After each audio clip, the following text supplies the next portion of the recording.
and I'll never back down. In the middle of the ring is where I lay the smack down. Against all odds, I will always prevail. So when you step to me, it's like hell in a cell. Greetings and salutations, this is Christopher Daniels. I'm talking to my main man Delzinski right now. Any video game show, any video game channel, any YouTube channel called Vintage Shizzle is indeed hashtag Daniels approved. Yo, alright guys, Delzinski here. Welcome to another We Talk. It's We Talk Weekend, hashtag that. And you know what? It's an absolutely epic weekend because yes, I've launched my website, delzinski.com. But first, let's introduce the man of the moment. It is the Professor. It is Weeds. How are you doing, mate? I cannot wait to talk We Talk today. I'm really well, thanks, mate. Yeah, your website. I've already been having a quick flick through it this morning. Lots of stuff on there. Looks like going to have a nice bit of new original content, maybe some universe mode as well. So no, it's been looking great. Yeah, good job, mate. Yeah, we've got loads on there, and guys, it went live last night at midnight, and so if you haven't checked it out, go over there, delzinski.com. We've got all the WWE games content that you want to see. We've got pay-per-view simulations. You know how we do it. We don't do computer versus computer. We plan those matches down to a T, so you're going to have the best in pay-per-view simulations. And of course, universe mode, you mentioned it, the big one, that goes live tonight at 8 p.m. and it's going to be the most interactive universe mode you will have. You're going to have news feeds about it, you're going to have tweets about it, and then every single Saturday night, 8 p.m, you're going to have another episode of Saturday night's main event. And Weeds as well, in addition to this, We Talk, now you can download We Talk on demand via delzinski.com because we've got all the links active and you can download every single episode from the We Talk archive. So you can put it on your iPad, your iPod, your iPhone. However you want to play it, you can have We Talk now on the go. It's quite a lot. It is a lot. It is. It's loads. There's tons of content there. So guys, go and check it out. It is delzinski.com. And I just hope that it's something that you guys will enjoy, and it will be a massive extension of the YouTube channel. So it's been something I've been working on for quite some time. I'm pretty happy with it. Last night, as I said, it went live, and you guys seem to give it a good response. And as well, not just being Daniels approved, we're now Velvet Sky approved. Well, it doesn't get much better than that, really, does it? And just to echo what you were saying there, a lot of people have been asking for you to do something like this for quite a long time, haven't they? So I think it's another step in the evolution that is delzinski.com. Yes, yes. I don't know what happened to my voice there. It went up an octave. Went all hyper presenter there.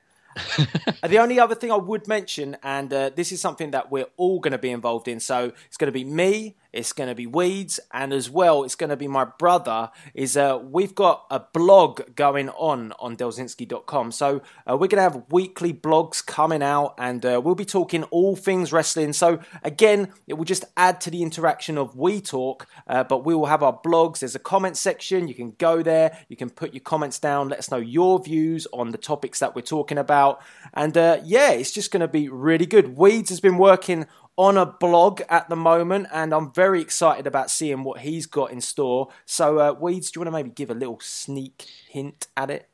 Yeah, well, I think it's going to come middle of next week. We've been looking at, again, the conversation we've had many times, isn't it, really, is why we got into wrestling in the first place. Because it's gone from being something you didn't really talk about to, it's completely mainstream now. So again, my blog, my first one's going to be a bit centered around there, but you're going to have it regularly around things like the pay-per-views, probably from all three of us, and any kind of relevant angles at the time or anything relevant in the industry. So no, lots to look forward to. Yes, it is indeed. It's a very exciting day. I can't wait, obviously, to give you guys We Talk that we're recording right now, and then later on Saturday night's main event, and then tons and tons of content. But now let's talk We Talk, and let's talk about what's been going on in the wrestling world this week. It's been a kind of interesting week. I We didn't actually put this in our script that we put together today, Weeds, but I thought we might mention it as well. The deluded opinion of some news reporters of how the British wrestling scene is going at the moment. Did you recall what I'm talking about at the moment? I do indeed. I did try to erase it from my memory, but seeing as it was such a well-informed, well-written article that I think you managed to find on one of the broadsheet newspapers over here in The Guardian, it was a little bit insulting if you basically haven't watched wrestling, since 1972 or something like that. Yeah, exactly. I mean, this article got published. I might link it if I can find it again. It might have been pulled by now. It should have been pulled by now. It's been changed a lot since it was first put up. Put it that way. But it was just terrible, and it gave a real bad reflection of the wrestling industry from a British sense. It was almost stuck in the old days of Big Daddy, Giant Haystacks, all that kind of stuff. Tummy bumps. I mean, has anyone heard of a tummy bump recently? I mean, who's got that as a finishing move? The guy that wrote the article, I won't be saying any names, but he know who you are. Yeah, well, he definitely does, because I'm now blocked on Twitter by him. So thanks very much for that. But he decided to tell us about what he felt was great about British wrestling, and it was I think it was sitting down on the sofa on a Sunday with a packet of crisps or something, and then watching. That's how I do it. Watching guys have tummy bumps.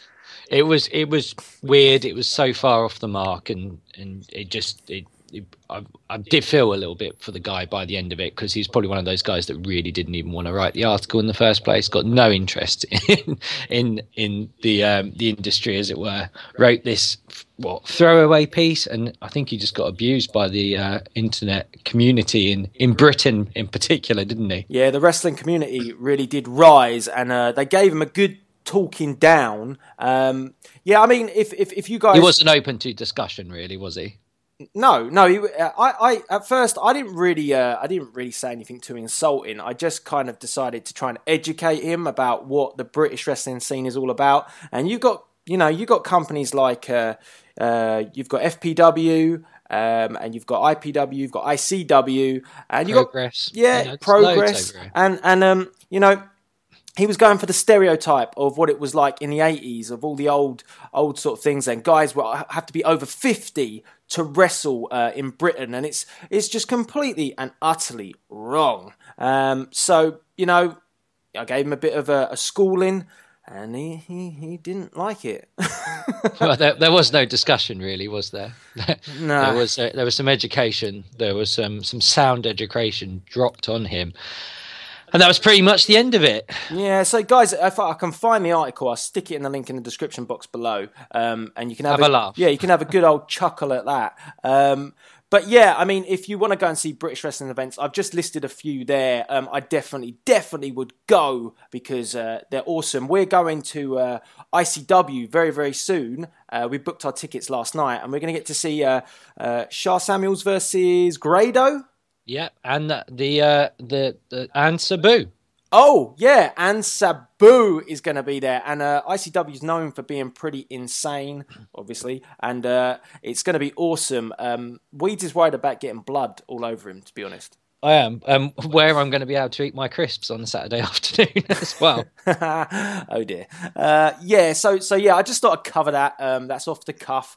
But let's talk about some of the things that we had on the agenda this week, because Bill DeMott. Even more controversial, wasn't it? Oh, well, you kind of had to say this had to happen, because last night he announced via his Twitter that he has officially left the WWE. He no longer is part of the development. And it's been on fire this week, because the stories have been going on for a while. This isn't just a new thing, but it kind of, one or two bitter ex-employees or anything like that, is it? No, it kind of increased, and it got more and more. And you had guys like big names of the industry at the moment. You had guys like Ethan Carter speaking out. You had Jericho getting involved in it, but Jericho then pulled his tweet where he stuck up for Bill DeMott. And he pulled that, and Joey Ryan questioned him on it. So it has been a real talking point in the wrestling world. And I kind of see it that I don't know the ins and outs, but I would have to say that by the amount of people coming out and saying, he had a very, very old school approach. And it's not just an old school approach, it's an aggressive, and, he's saying it was racially abusing people and sexual harassment. Yeah. Any kind of harassment, it sounds like Bill DeMott managed to get involved in it, or allegedly got involved in it. In some time, because obviously he, as you say, he's resigned rather than being pushed, and you never quite know with WWE when they do resign, because a lot do get filtered, I suppose, towards the back office, don't they? But it doesn't sound like this is going to be the case with Bill DeMott. It sounds like he, to save again quotation marks, the WWE any more embarrassing publicity, he's quit. But I'll tell you what, if it was me being accused of this kind of stuff that he's being accused of, if I was innocent, I wouldn't be resigning. I'd be defending myself completely. Yeah, well, that's the trouble. I don't think he had much of a leg to stand on, because there was just so many accusations that it kind of felt like to me that it couldn't have been a lie. It couldn't be people, all these people lying. Again, though, it's that hit, isn't it? It's when one comes out, then another one, then another one, then another one, and it just explodes. And you've obviously had a couple of anonymous Reddit blogs where you've had actual people picking out other guys there who were involved in this, and some of the kind of the awful shots they've got behind divas and saying this is what I go to work to every day. You just can't do this kind of stuff. That is not the world we live in. Just to go back to the earlier article, this is not the 1970s where this stuff, even though wrong then, was a bit more socially acceptable. You just can't do this kind of stuff. Yeah, it's interesting as well. I mean, because there was quite a lot of talk about things like Rusev, where he'd ripped Rusev's shirt off in anger, and he'd slapped someone around the face after they'd just suffered a concussion. I mean, come on. I mean, it reminds me of, it gives kind of flashbacks of the WCW power plant days. And it's that style that just, I mean, Taz said it on his podcast, it's not necessary now. The industry has changed. It has changed. It's not the old school wrestling anymore, and that those power vacuums, I suppose, that did exist, do not exist in these great big corporations anymore, because everything is accountable. You've only got to have a look at the amount of things that WWE have to legitimately defend themselves for to see that this kind of harassment and stuff's just not going to stand, is it? No. Would you say it was humorous? In what sense? Humorous. Yes, it was humorous, but not in that sense. That went well over my head. Oh man, I tweeted him this yesterday, and I'm still not sure he really got my joke at the time. Who, me or Hugh? You. God, dear. With my one and the same. This is what happens after a hard week at work. I said to Weeds yesterday in a tweet. I said, "Is Bill DeMott Hugh Morris? Yeah, implying is it humorous? Yeah." And I got back. Yes, he's one and the same. My jokes are wasted. I did well. You're gonna have to start hashtagging them joke at the end, just so I know. What sort of jokes did Mike Tenay come out with? I can't possibly go into that. Oh, okay, I see. But yeah, don't you harass me. All right. Yeah. You'll have your first Delzinski.com lawsuit in your lap. Whoa! Don't go there. I'm going to resign in a minute if you keep up those sort of things going on. I mean, all seriousness, it's a very serious allegation for Bill DeMott, and it'll just be interesting to see what he does now. I kind of find it surprising that someone like him was a trainer, but obviously, again, WWE don't really go with the norm of trainers, because you've got guys like Norman Smiley who's done training down there. So it's kind of interesting who they pick to actually go and train in developmental as well. So it sounds like. Is it Jason Roberts, Tenside, is filling in for him? Yeah. Whilst in the interim, which will be good, because obviously he's well experienced, well travelled, obviously spent a lot of time in Japan, but again, it's this is, like we say, it is very, very serious what he's been accused of, and if he is found wrong in doing this stuff, you got to take a punishment for it. It's not just you don't get to work in this, you just can't do this stuff anymore, and it should stick with him and kind of tarnish this kind of hazing and doing all this stuff. It's bullshit that doesn't exist really anymore in the world we live in today.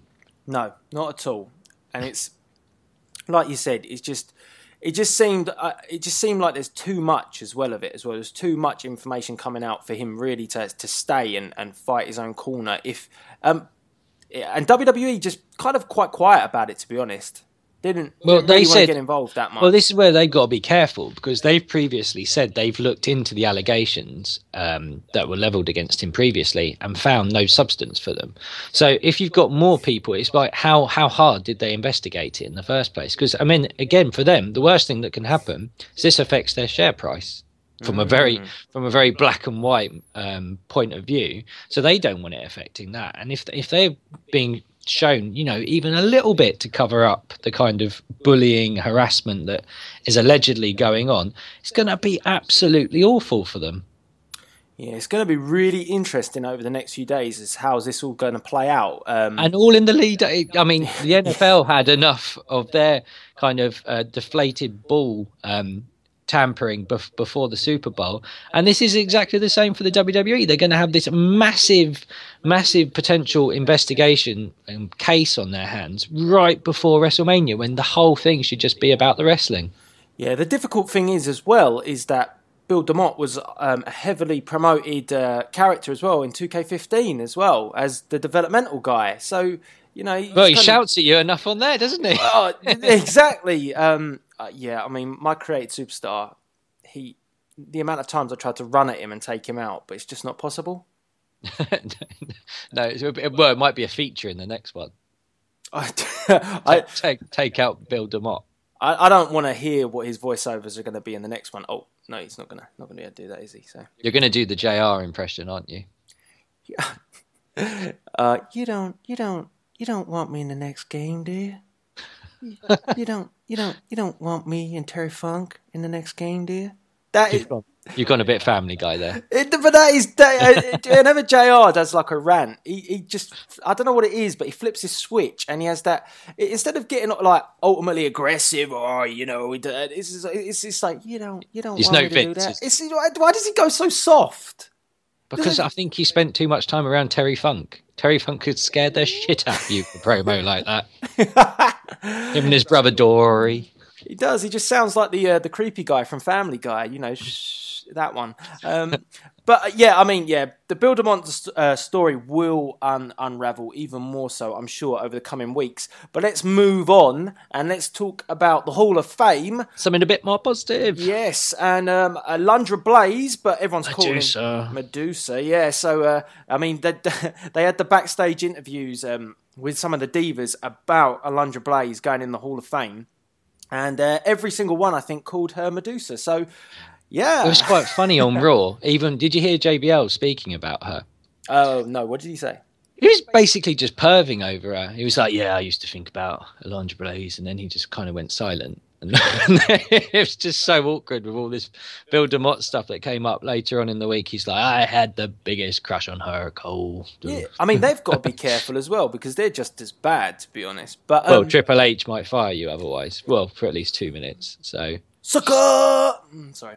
But yeah, Alundra Blaze is an interesting one because of the fact that obviously she threw the women's title in the bin on WCW Live with Eric Bischoff. So it's kind of interesting that they forgive and forgot. Well, they forgot? They don't forget. It's just, it's not important anymore. It's because they don't care about the divas. So a very strange selection.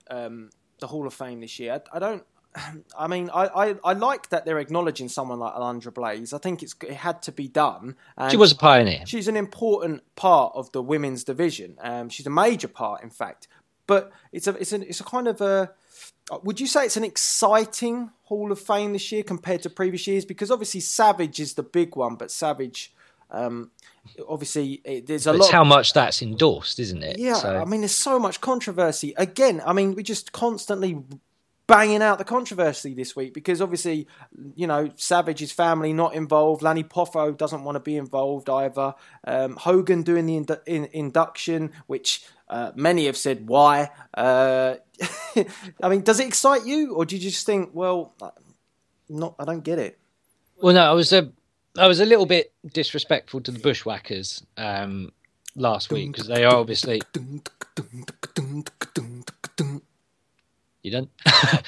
For as popular as they were as the Bushwhackers, I think they were the sheep herders before, and they are known for a very, very rough style, which didn't really. The only kind of experience I have, completely honest, the professor here is of them as the bloody Bushwhackers, where I think their finishing move was it the battering ram.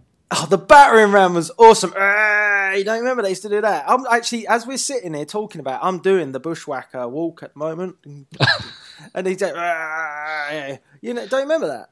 I do. No, I haven't got a clue what you're and they used to eat the chicken bone.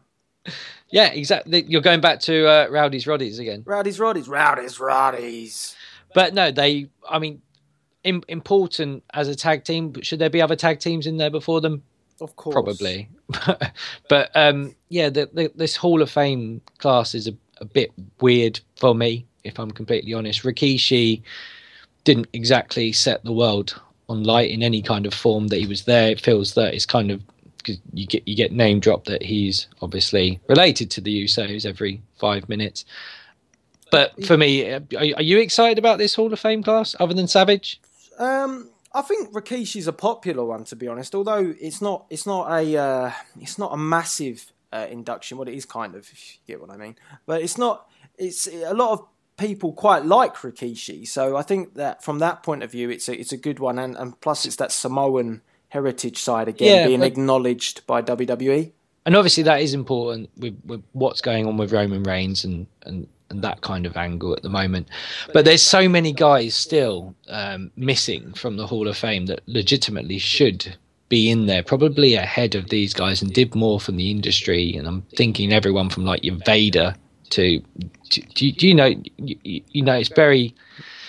No, I know what you mean. I mean, the Disco Inferno's still not in there yet. yeah, but he'd won his own one with his own disco ball. But I mean, how seriously do you take the Hall of Fame now? Or does it feel like you just they go? Is it a politicking thing, or is it? I really like the Hall of Fame. I like the whole ceremony and stuff. I like the ceremony. I think the concept's right, but I think the way that they've done it over the years is not. So, like as you've said, it's more about commercialism. Having these people like Mr. T going in there, Donald Trump going in there. I mean, Arnold Schwarzenegger this year. Yeah, I mean, we don't even talk about that because it's not, to me, that's not worth talking about. What has he really done for the wrestling industry? It's not something I feel that's worth talking about. I'm pretty sure we'll see someone like Floyd Mayweather at some point going just on the basis of what he did at WrestleMania. It's commercial, and if they'd done it right, they would have actually, started from the beginning and gone through, the stars that were there at the beginning, inducting them, then moving forward. And then you wouldn't have this issue that they have now where they've got guys passing away and then people saying, well, it's too late. You've taken too long.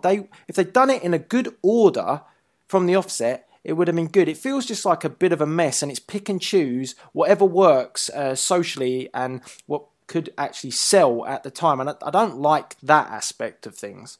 No, well, I'm convinced that Vince McMahon likes the Oscars and the NFL Hall of Fame, because that's what it feels like, and he tries to cross over into the entertainment industry because there's no reason to put a celebrity in it every year like he does. And I think was it Donald Trump? I mean, when you talk about Donald Trump, yeah, he was involved in that one hair versus hair WrestleMania, but other than that, all he did was just rent him a hotel for two WrestleManias. Do you know what I mean?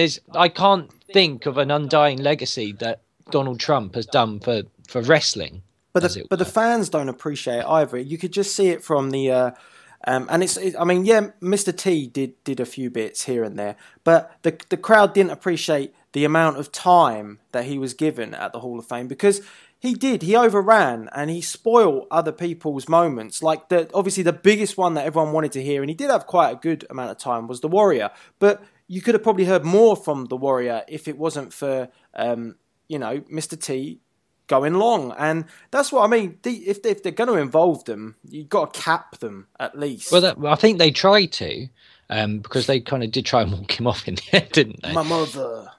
But you know, if you're doing an award show, they are quite strict on the timing. And I mean, I think Lita was the one that really abused it last year, but no one really minded. I know so much about Lita right now. Why is that? Because she told it. Because she does. But that was it. I mean, you were legitimately happy. You didn't mind her overrunning because, you know, she was a really important woman wrestler. But when you got, like you say, Mr. T going on for 40 minutes about his mum, my mother. Yeah, I was like, I'm done. I'm going to bed now. But he wasn't just going on about his mother. He was going on about your mother, my mother, everybody's mother. That's what he did. That's what's so amazing about it. I couldn't believe that someone could use the word mother. You could play a really good drinking game at Mr. T's Hall of Fame speech. You'd be dead if you drank every time he said the word mother. Try it. You might like it. But no, yeah, don't try that. All right, don't. Okay. So yeah, I mean, Alundra Blaze is in. It's an interesting one, as I say, because it's kind of controversial, but it definitely had to happen. So, I mean, that kind of rolls down the news this week, and it has been controversial news all week, really. But let's have a talk about a few other topics now. Let's get into the WWE stuff that we're going to talk about. Raw was good. It was good. It was good. No Beast again. Still controversy again. Still obviously. I don't know. Either recovering from UFC or still licking his wounds from the onslaught of arguing with Vince McMahon. He just at the moment it's unclear when Lesnar's going to make his return. It was. And what did you think of the Heyman promo? Because I thought it was like really interesting the way he did it, because he went proper heelish on it whilst putting Reigns over at the same time. The walrus was dribbling everywhere. Oh, and the microphones that wouldn't work, which was obviously just pissing him off. It was another good, solid promo. But what would you the guy? There was one bit where it got a little bit awkward when he was going through all the legends, and then someone chanted, I think it was like Andre, and he went, "He's dead, stupid," or something like that. And I was like, "Whoa, proper heel." That really generated. If there was going to be anything that was going to generate massive heel heat, it was that comment. And Heyman, he doesn't duck things like that. If he's going to shoot, he's going to shoot. And it was a good promo. I just felt again that he's having to do overtime because his client is stuck in limbo at the moment. We don't know what he wants to do, and Vince. That's all he kind of said, wasn't it? He will be there, because I think everyone is legitimately panicking that he's not. Well, I've been reading about the backstage stuff, and I mean the payday at WrestleMania is way too much for Lesnar to not turn up and do a no-show. So he's definitely going to be there. But then it makes me say, well, this is the biggest stage of them all. It's the big pay-per-view, WrestleMania, and fine, he can turn up. But what show is he going to put on? If he's uninterested and he's hacked off still with Vince, are you really going to think that Lesnar's going to put in 110%? You can't get 110%. I hate it when people say that, but I've just said it. You can't expect him to do 100% if he's not interested. So that's the problem that I have with it at the moment. If Lesnar doesn't resolve the issue, what are we going to get?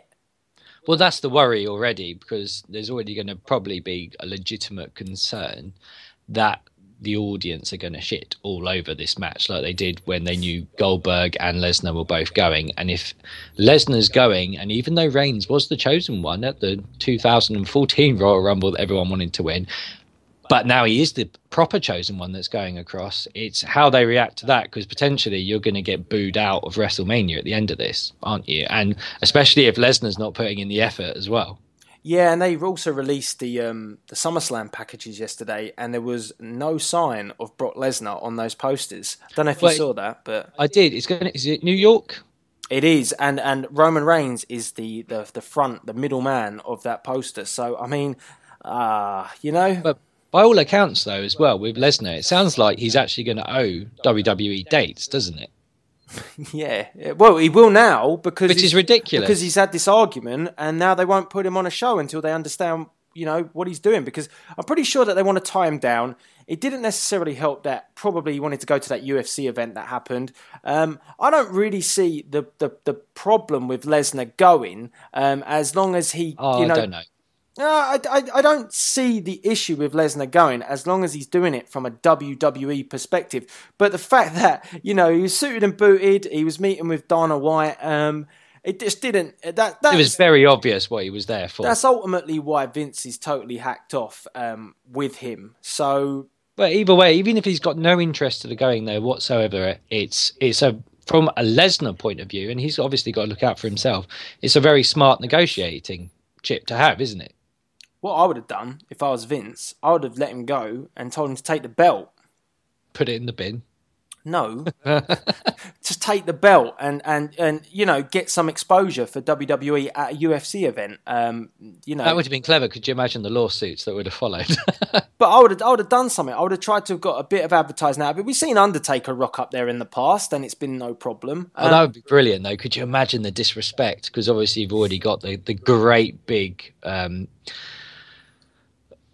Differences between mixed martial arts and the WWE, and how they hate especially the UFC fans hate the wrestlers crossing over. Could you imagine if he actually did rock up with that title?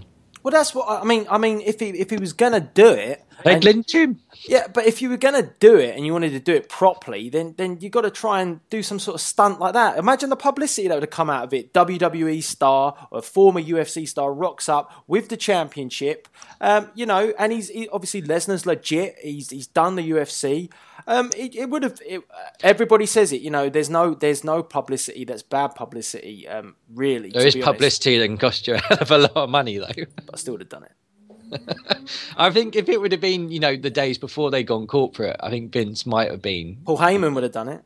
Yeah, he would have said, we'll take the hit because it's worth it in the long run. If you've got, the title turning up on what is their rival promotion now, essentially, whether anyone likes it or not, it is the rival promotion. It would have been great TV. Could you imagine that though? If he'd have done that a few weeks before WrestleMania, been awesome. I mean, do you think that when he actually approached the meeting with Vince, he just went to Vince, I'm going to go UFC couple of weeks, and Vince just went, it don't exist. Like TNA, yeah. Can't go there either. What is UFC? Well, tell me about this UFC. I came from there, I went away, I went there, and then Vince is like, no, I don't get it. It don't exist. What is this? It's in a cage, an octagon, six-sided ring? No. Bollocks. I mean, I just, obviously Vince never ever wants to acknowledge anything outside of the WWE. I think it all stems off of that, and obviously the contract negotiations just adds to the heat. So, but back to the point, Heyman's promo was good. I just kind of think, how many more Heyman promos are we going to have in the build up to WrestleMania? Which we need to have Reigns and Lesnar interacting very soon, and we need something to really make this feud explode. We just need an explosion. Yeah, we need something that will just make everybody think, this is going to be good. At the moment, you've got to say, at the moment, it's Reigns that is doing all the work. Well, Reigns and Heyman, but this seems to become the standard Heyman promo now, is you put over the guy that Lesnar's fighting, because that's what he did with Cena, and that's what he did with Rollins, and that's now what he's doing with Reigns. Yeah, it's a strange scenario, and it kind of brings us on to the next topic, which I think is really interesting, is that we're talking about the main event, and we're not quite sure how it's going to go, and we're also kind of questioning, what we're going to get, because we're not sure about Lesnar, but we do know at the moment that there is quite a lot of focus on the IC Championship at the moment. It's probably, and from what I've seen from social media and my Twitter feed, it's becoming the match that everybody is wanting to see now. Well, it's going to be the purists match, isn't it? In terms of who's actually in it, and I think the expectation is that this will be the best match on the card. Would you say? It should be. On paper, it should be. There's so many people involved in it though now, isn't there? I think even was it Stardust throwing his hat in the ring on the end of SmackDown, where I think he was stood over. It was either Ziggler or Harper. I can't remember which one. But no, there's some good guys. So who are we looking at? We're looking at Bad News Barrett, Dean Ambrose, Dolph Ziggler, potentially Daniel Bryan, though not confirmed yet. Because I think did he put his name in for the Battle Royal? Well, I think everyone's assuming Daniel Bryan's going to be in this. And my personal favourite at the moment, R-Truth. It was brilliant when he was trying to nick that belt. It was so funny. My favourite bit was when Eric Rowan. No, it's not Eric Rowan. Luke Harper. Oh, bloody hell. Still getting them wrong. Luke Harper's standing behind him, like stone cold behind him. And JBL's going, I'm not talking to you. I'm not talking to you. You're not here. You don't exist. You're not here. And he's just sitting there with the belt going, and he's like, do you want it? It was really good. It was a good way to get R-Truth back into some sort of credibility after, again, being lost in the wilderness. So, and he's quite funny. As he's always been entertaining. You can't doubt that. But the way he creeps up and steals that belt is absolutely hilarious. Suit was awesome as well. And what was it on Raw? He goes, "I'm going cat-like," and then he kind of just crawled really slowly to get the belt. It was absolutely hilarious. It was really good. I think this match is going to be a good match, and like you said, it's going to be for the wrestling fan. But something as well that I think might be good to talk about now is the Intercontinental Championship being made any more important by doing this, or is the Intercontinental Championship just being used as a prop for guys that really, at the moment, have not got an amazing spot, or who weren't really being thought about? So that's why they don't have that storylined match, and they're being mashed into this, this, I don't know what you want to call it at the moment, Intercontinental Championship scramble. I don't know. It's. What do you think about it? Do you think that it's good? The emphasis seems to be on stealing it more than anything else at the moment. It reminds me of what they used to do with the hardcore title, where you. Well, I think that's even been referenced, isn't it? For me, I like that they all want the title, but I don't necessarily know that they want it for probably the right reason. Do you know what I mean by that? It seems, we just got to steal that because someone else stole it, and then you've got to steal it because he stole it. And it's like, the only person I think who's had a look at it and actually had a genuine hard look at it and thought this might be for me is Daniel Bryan, where he actually picked it up and was like, actually looked at the belt and gave the belt time. I really like that he did that, but I don't think a lot of the others have done that. I certainly think that Daniel Bryan, if he's in it, should win it. I think he has to win it. And I think that he would be the perfect guy to get that belt credibility, because he defend it week in, week out, and that's something we've all asked for. But in addition to him defending it week in, week out, I would also do something, just because I have been wanting to do this for ages, not just because I want to get rid of the white strap of that belt. Oh, it was nice to have it back for a little while, but can we go black again, please? But I would revamp the belt. I would. I like the old belt. Well, no. As long as it's, I would try, and I'm not going to go off topic for too long, but I would just try and give all the belts the same kind of theme. So you've got the World Championship belt. Get rid of the brooch that is the tag team title belt. Yes. So you've got the world. I quite like the World Championship belt. I like it. It's fine. So then get the Intercontinental Championship. Do you remember when they revamped the belts? When I think it was maybe Austin that picked up the title, and when they changed the look of the belt, but they also did it with the IC belt at the same time, and they both had a really consistent theme running through. So that's what I think they need to do with all the titles, because as you said, the brooch for the tag team belts is just ugh, and I think that it's just nothing looks consistent. Like, surely your organisation has that consistency running through it, so do it with your championships as well. United States, Intercontinental, world, all should have Yeah. like a running theme. No, I mean, it was one of the few things I didn't like about the Austin era, that even though the belt looked quite good, I thought the importance was always on, the Eagle belt, the one that Hogan had for years and years, and the one, I suppose it was the first one I experienced watching WWF back then. But for me, it was all about, and when the way they promoted it, it was all about that belt. And then Austin, obviously they changed it to put the skulls on it, and then Rock changed it and had the ball on it.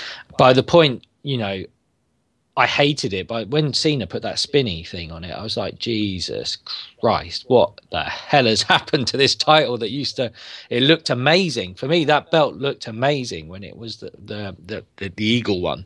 Yeah, I mean, the thing for me is it's just because when they did change it wasn't first the Smoking Skull, was it? It was the corporate belt, the one that they. It got slightly bigger, didn't it? Yeah, and that was the theme that I liked. I liked that The Rock had a version of that style belt as well, and I liked that running theme. But then, like you say, then it started being modified, and you can't discredit the Smoking Skull belt. Did look awesome, but it was that whole, that novelty. It comes about the superstar rather than the belt. Correct, yeah, the novelty championship, and we went through a whole era of that, and then we got obviously the belt we've got now, but still has that slight modifier with the side pads where you can take off the I don't know, you can unscrew them and put in something related to the superstar, but you still personalize it. Yeah. I mean, I can't remember. I remember being literally fuming angry the day that it was that spinny belt. I was like, that is just the biggest load of bullshit I've ever seen. I absolutely hated it. And I can't say it was a Cena thing because I don't think it was. It just seemed that they turned it into like a novelty prop. And and again, we say this time and time again, and if the title's essentially a little bit not taken for seriously, a little bit of a joke, what's the point of us all being here watching it? Yeah. And that's why I think that after WrestleMania is perfect to have that reboot. And you don't have to change the World Championship. You've already done that.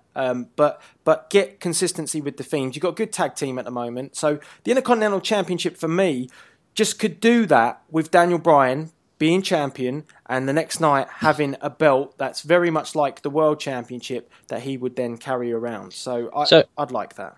I was going to say, just to talk about Daniel Bryan then, considering he was rushed back for what I could see was no need for the Royal Rumble other than to sell network subscribers, do you think there's potentially something still seriously up with him?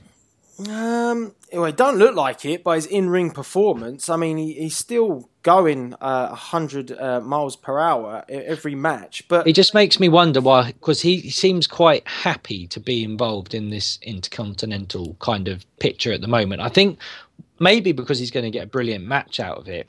But I'm just wondering, and again, this is nothing, no insider knowledge. It's just me watching him, and again, the amount of time he was out with the neck injury that he had. It just makes me wonder, because you've seen everyone from Stone Cold to Edge go down with neck injuries, is how much can he actually come back? And is this him maybe trying to give something to some of the younger guys to give them that really good push, like he did with Reigns, like he seems to want to be doing with Ziggler, to help get these guys over? Because as he said, he is the best wrestler on there. And again, they seem to have tweaked his character. They've really gone back to the submissions with him as well recently, I thought.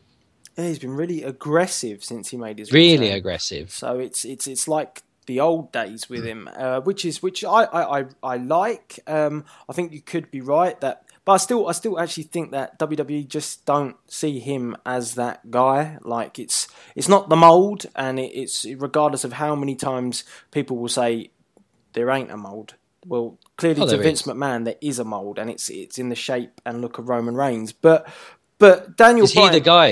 Is he like Orton has been, which is that guy to get them ready for the main event program? We'll have the title every now and then, kind of thing. I'm not sure.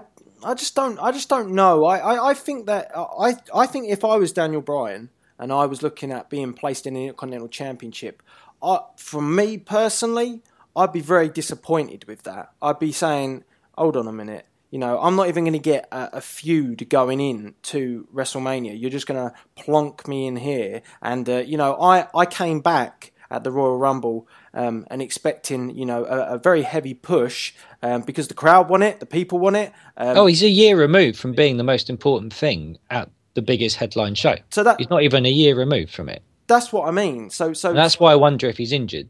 Well, that's what I mean. I would be questioning all of those things and thinking to myself, well, hold on. So now I'm just going to be in the IC championship match. You know, if I was him, I'd be complaining. I'd be asking the question. But I think that he is a company guy and he's very happy to do what they want as long as, you know, he still feels that he's enjoying it. And I think he always enjoys it. And that whole thing with Total Divas, the crossover, I think that, you know, he wouldn't want to be doing anything else.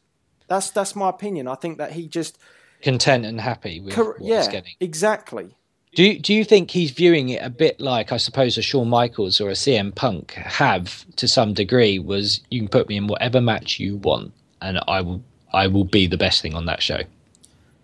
Yes, but CM Punk and Shawn Michaels had a huge spotlight as a champion at some point, and Daniel Bryan, for me, you know, he got injured. But he hasn't had that moment yet.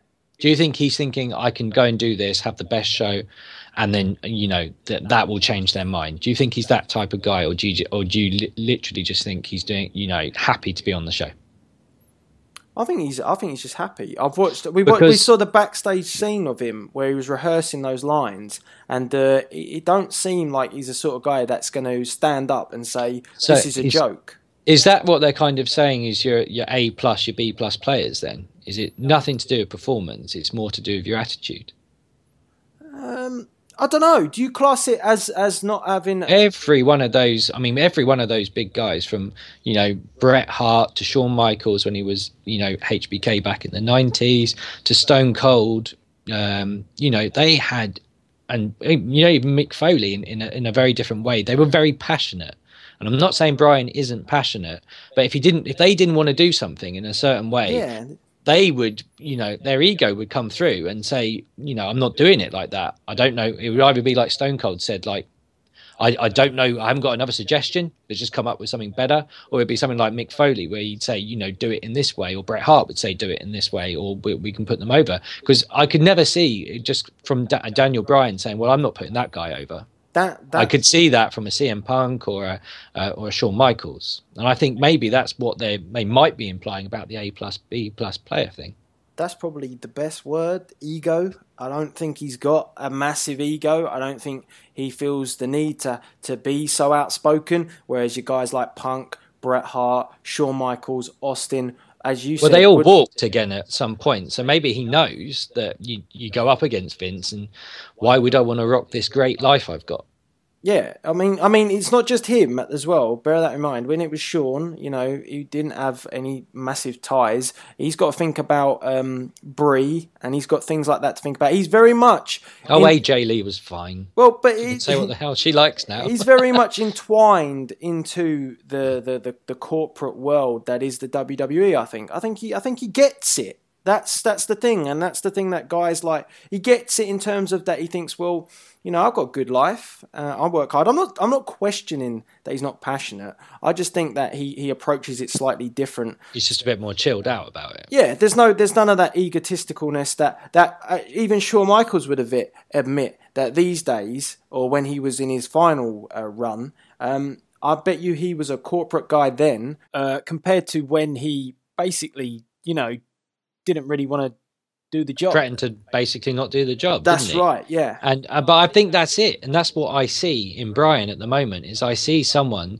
who thinks, you know, I've got away with quite a serious injury, maybe, and you know, I'm happy to be there and put on the best match. For me, it's more about the craft than being the top guy, and maybe that's where he's slightly misaligned with the fans, because the fans want him to be something that he doesn't necessarily want to be himself. No, not at all. How deep has we talked about? It has indeed. The professor has been analysing. Yeah, I mean that's the thing. All of this build up to WrestleMania is bringing up lots and lots and lots and lots and lots and lots and lots of questions that you know, why is certain people being placed in certain areas? I said last week you could book like 100 matches at the moment for this one. They've got a lot of storylines going on, and they've got a lot of people involved in each and every single one of them. So this is good. It is good. It is good. It's going to be an interesting way to see how it all plans out. And like I said, we have got we will be doing a very special WrestleMania We Talk, and guys, get involved in the very special WrestleMania We Talk. You can do that. I've said it. I've tweeted it out. Just drop me a 30-second audio clip of your prediction for Reigns versus Lesnar, and give us your name, and you'll get involved in the show. And I think that'd be really good to hear from everybody, because I'm interested. Yeah, I'm interested to find out what people's views are when it comes to Lesnar Reigns. No, definitely. I mean, and we've been talking a lot about the treatment of people, from everyone from DeMott to Daniel Bryan today. Would you say at the moment on WWE, the treatment of John Cena has got to be a slightly, a little bit close to the truth, little bit of a touchy storyline? I quite like It's uncomfortable viewing. It's uncomfortable viewing, wouldn't you say? I like the storyline. But because even Cena's played into it, and Stephanie McMahon, where they're taking a survey from the crowd and implying it's odd because they're teasing that he won't be involved in WrestleMania, and I think we all know he's going to be involved. But why tease it if you're just going to wind your crowd up more? Yeah, I like you said, there's no question he's going to be involved at WrestleMania. He's going to face Rusev. But I like the way that the Andre the Giant Battle Royal, that all of a sudden it was, well, you can't book matches, and then Cena fired back with some. It wasn't arrogant. Like the segment was good the way it was done. He wasn't. He did make her look like a dumbass. He wasn't cocky. He just kind of brought up other people have been booking their matches. What's the problem? And then she just nailed him to a T, and I like what they're doing, but for Cena again, does it make Cena think? Well, he's willing to do this work. I suppose the question I got for you is: do you think they're thinking this is great TV, and they don't really know where it's going, or do you think they've got a clear direction with this? Because again, the Cena, and I'm not going to say this is a start of a Cena heel turn or anything like that, though it probably will be the time where it is. But the Cena character, like your Daniel Bryan, how he's got more aggressive, Cena has got very, very, very serious, and like the kind of look about him that he looks pissed off all the time. And it's either he's doing the character really well, but it's a really interesting way to take it. Oh, so if match, you don't value my legacy, why that? What's the point of me doing this? The match they had with Axel was just super aggressive. Oh, he tried to take his head off, and that to me shows signs of frustration, anger, and there was no celebrating at the end. Well, yeah, that was it. He got him in the submission, and then it was almost like, I'm still angry. Well, that's what I was waiting for. I was waiting for him to keep the submission hold on, and I thought that would be interesting to see. Not just what Cena would do. Does he just hold it and cinch it in more, and the crowd? But the crowd would have been really interesting to see. Would they have booed him more? Would they have cheered that he decided to take this approach? You've said it that this could tease a heel turn as per usual. We always talk about this, but I'll go back to how many more times can you do this aggressive Cena? But then this aggressive Cena 2 weeks later flips back to what it was before. I think that if I was booking, I would go for it now. Perfect. Honestly think from a person standpoint, Cena would love a heel turn. He probably would have loved a heel turn a long time ago, just to do something fresh. But merchandise, the network, getting people in. I think Vince McMahon has always been. I think it was on JR's podcast this week when he was talking with Terry Funk. They said the WWE has always been about your baby faces. It's always been predominantly, your Hogans or your Bret Harts or your Shawn Michaels or your Austins to some degree. The baby face is the champion, and they remain the champion. And it's about them fighting off the adversary rather than chasing a lot of the time, which something like WCW used to do when they used to put Ric Flair as their pedestal, or Vader, or whoever it may be. So there's a lot more about it being a baby face, and that's probably why we're not getting the change that maybe even Cena wants at this point. Yeah, as you say, it always goes back to business. It's not always about what the fans want, and not always about what the superstar wants. For much as, you know, and I get that you do trade in a bit of revenue. I don't think it's going to be an awful lot if Cena goes heel, if I'm completely honest. I don't think his T-shirt sales are going to dramatically change. I think it would benefit them. That would bring a new lease of life. Well, even if you do give him this slight, and this doesn't even need to be a full heel turn, but, you know, because they've taken away a lot of the Super Cena part of his character.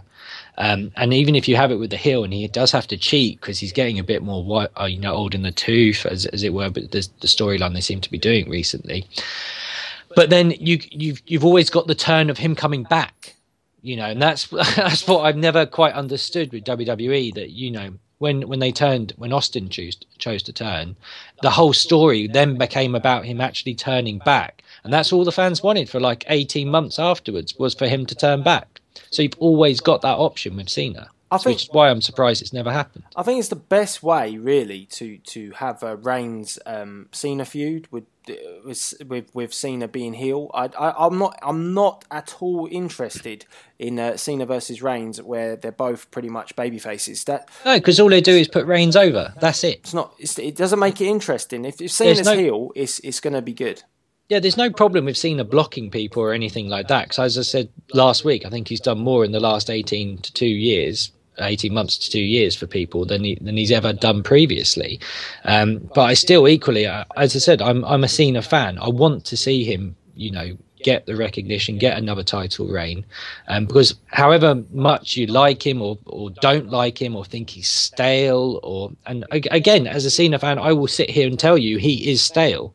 But again, he can always plumb into these depths of the character like he is doing now. But I'd just like to see the company have a little bit of faith in him, rather than coming out and saying he's not the guy anymore. Because if you're saying he's not the guy anymore on live camera, there's no reason not to turn him. Yeah, well, unless you absolutely are just bullshitting everyone.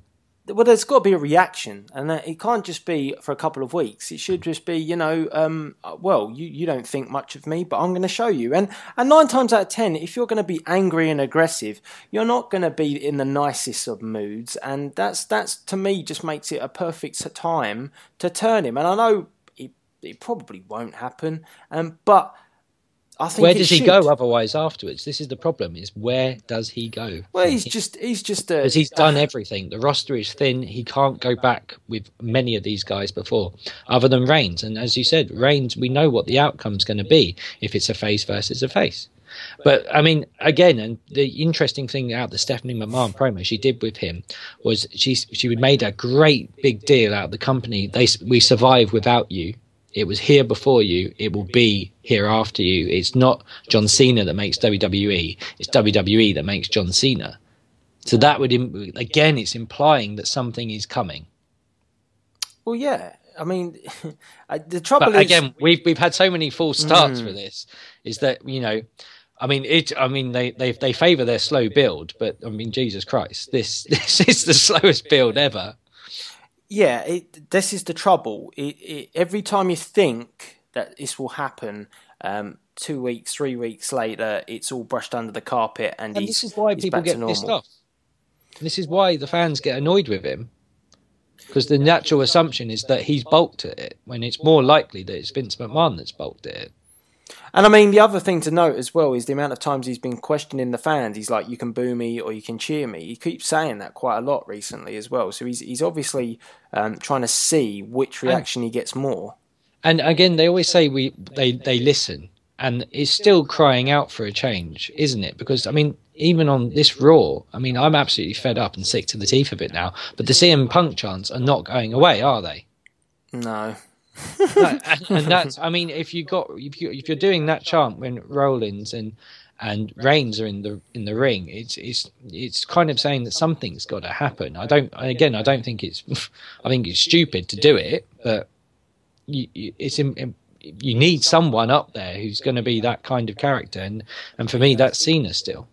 I think if after WrestleMania you had Cena as a fully blown heel, you had Reigns picking up the title, you've got Seth Rollins involved, you've got Dean Ambrose and Daniel Bryan, people like that feuding for the Intercontinental Championship, Dolph Ziggler in there. I mean, I think that if you did reboot from that Monday, that would be an amazing move going forward into a new era, and I just think that's what it should be about, and that's what they should be aiming for, not to then go after WrestleMania and revert Cena back and lose track with Daniel Bryan. It's there. This is what's weird though, is that Cena has now had a longer babyface run than Hogan ever did. And you think of Hogan as never changing until he went to WCW, and the run is now longer. I'd say that people talk that is wrestling going to have another boom period. It will, if that happens. I think it needs to happen. I honestly, and again, you get all these the guys from JR to Jericho saying Cena won't turn, but I think on this one, I think the fans have got the best of it. Is that Cena does need to turn, and I think Cena even knows Cena needs to turn, and as much as they go on about merchandise and him, I mean, we all know Cena's the face of the product behind the scenes, because he's on the front of the game more often than not. As I said, we had the whole hoo-ha when it was meant to be the company wanted CM Punk and WWE wanted John Cena. So we know he's the face of the company still. So I think maybe the dawning or this again, you've heard it many times, is that Vince needs to hear that a good idea, if it comes from himself, and even if other people have been saying it to him for years, I think he needs to have that realization himself. The draw for a John Cena heel turn is going to be massive. Like you said, it doesn't matter about shirt sales in terms of. I don't think it will take that much of a hit. I think it will increase. So of course it would. I'd be tempted to get something if you got the Cena heel turn T-shirt, haven't you? I mean that says it all. That says it all. But I mean, we'll probably be wrong, and it probably won't turn. So, But if he doesn't, then I literally, all those things they're saying about him, I do worry about those exact things, because he will just ebb away because there's nothing left for him to do. Well, guys, you need to. How depressing is that? Well, I think it's a good talking point, and I think that our We Talk audience, the We Talkers, need to get involved in all the topics we've raised today. I'd say probably the final bit, maybe just a quick touch on. Let's just talk quickly about Jon Stewart, Rollins, Orton, and also that Booker T segment, because there's tons of confusion about that Booker T segment because many people took it seriously. I thought it was good. I thought, it was probably a little bit close to home with what happened later on in the week with people being fired or asked to step down. But the one thing I've always find uncomfortable about the Triple H promos is he gets really personal, doesn't he? And I think Booker T called him like man about 5 or 6 times. It's just how Booker T talks. And he picked up on it. And I've just find that it's a little bit bitchy that, he gets quite personal in those promos. And that's probably why people were wondering if it was a shoot or not. I think I assumed Booker T was safe because I knew his program was coming up next on the network. So I didn't think he was going anywhere. And I think, ultimately it's just to make Triple H look all powerful. And I think that was job done. Yeah, I love I like Triple H's promos. I like that he gets personal, gets awkward. I think it shows that realism. Yeah. My question on it was why didn't you just fire Booker T? I actually got quite excited because I thought, new commentary team. Yeah, I don't think... I was like, fire JBL while you're at it. I thought the segment was really good. I liked it. Point proven from Triple H how much power he's got. But my overall view is that, I would have fired Booker T from the commentary team because he don't add anything more than what Jerry Lawler did. So that's my off-the-cuff view of it. But overall, the segment was good. No, it was good. And the Jon Stewart one, that was probably my favourite thing on Raw. I'm a massive Daily Show fan. Basically, first time I think I ever watched Jon Stewart, I think was in The Faculty. Have you seen that film? I think I have, yeah. Yeah, when the aliens overtake the water supply in the local school. But no, I thought it was brilliant. And the best thing about Jon Stewart, how knowledgeable was the guy about wrestling? Yeah, that's the sort of guy you want to invite on your show. Someone that enjoys the business. And then he ducked out of there. He got his shot in. I think, as I said, Rollins' stock is just so high since the Royal Rumble. He is more often than not the reason I turn on. He's loving every second of it. That's the bit. You can see him relishing in these sort of segments where he's getting to be a bit more himself, a bit more open. He's not just an angry crybaby that he's being made out to be. I'm really enjoying everything that Rollins is doing at the moment. And I suppose just a couple of talking points from it. I think he's doing wonders for them pairing him up every now and then with Roman Reigns, because I think Roman Reigns has come on leaps and bounds and the confidence is really starting to come out of him now. And I think that bit that he had at the opening was really good with Seth. And I think having those two that obviously have bonded and worked together and grown up together in this industry for the last few years is a great way to get Reigns and keep him happy and keep him confident. Would you say that's working well? Yeah, that segment was really good the way they did it. The heat between the twos is really nice, and that's going to be a good feud to come in the future. And I think it makes Roman Reigns more confident working with someone like Rollins, who he's probably he's been side by side with for such a long time, and I think that is a better feud for him to go into than like a Cena, because if you're going up against a Cena, obviously seasoned vet, he knows what to do, he knows the drill. Sometimes you can get shown up by a guy like that, and then whereas with Rollins, it's almost like a bit of a confidence booster that he's in the feud with his buddy. And I really liked the whole stare down, the little shove that kind of kicked it all off. Very good. He looked like he properly punched him as well. And one thing I did like, awesome. The one thing I did like about the main event was when they actually did a very quick tailor the tape thing. But what did you think about the result with Rollins? Obviously, I liked it. Assist from 5. Did it hurt Reigns at all?